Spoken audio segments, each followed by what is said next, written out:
Wadhi kadha wadnam chumbi kama penyo wacho chungo kunyo ringre kara kunyo mar ringre bungu ma kwa Binzaru e kaunti ma Kilifi mondo chiw thuolo mar timo bero ne ringre 32 mose kunya kane chak gol ringre bungu no. Mabire kine ma seneta ma Kilifi Stewart Madzayo to dwaro mondo mi obilo yang kama ringre go osebed ka igole kapoko odhurgi e bungu ma kwa Binzaru. Madzayo koni ringre ma oseyude bungu no ogen jodak ma Kilifi kendo chich ni gin ji ma inego kuonde mamoko kapoko ik kono.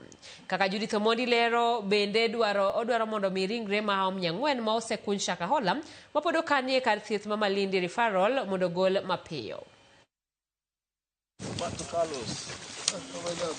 Kunyo ringre bungu ma Binzaru mane ochakore tich ang'wen mar juma ma okalo ochungo odiochieng' ma kawuono mondo mi ochiw thuolo ne bero mar ringre 32 ma osekunya kane kunyo chakre.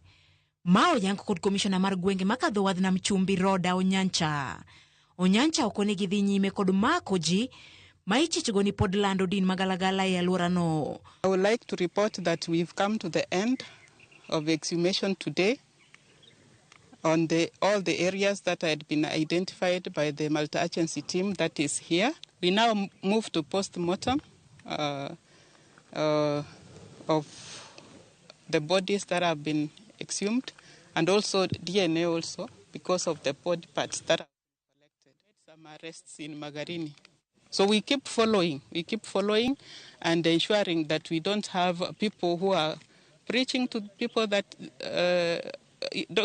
doctrines which are not biblical.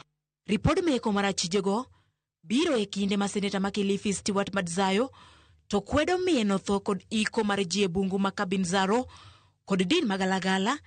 Madzayo koni obila winjo kon jopiny maler chakruok mar ik ma Binzaru. I do not think there is anything to do with the cult movement. This has nothing to do with the cult.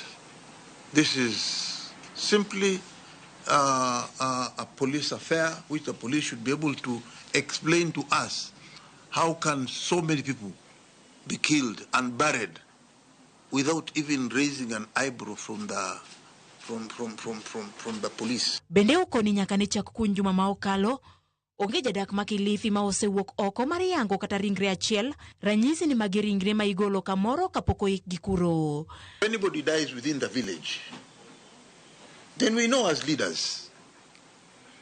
If anybody has been found somewhere dead within Kilifi County, then we know. It becomes the responsibility of the families to take care of their members. But in this case, people in Kilifi are not complaining that our people are being killed and being buried in shallow graves. And we don't know where these people are being killed from, where these bodies are collected from.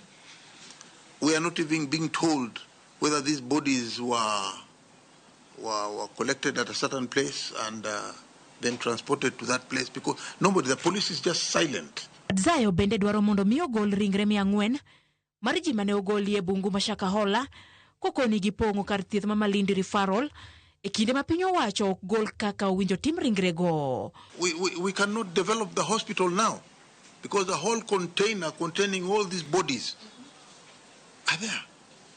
For 2 years, we have been having those bodies in front of the hospital. And you can imagine, if you have a whole 300 or 400 people, dead bodies in front of a hospital, do you think you are encouraged even to take your sick person there? Onyancha report ma ogolo kawuono oyangori e kwan mar ringre 430 go mane ogole bungu ma Shakahola 37 oseyangi kendo ibiro mi anyuolagi mondo mi oyikgi. Nyaka ne kunyo ma Binzaru chakre ringre 32 osegol ka fuoni mag del 54 bende osekwany. Judith Omondi, Ramogi TV.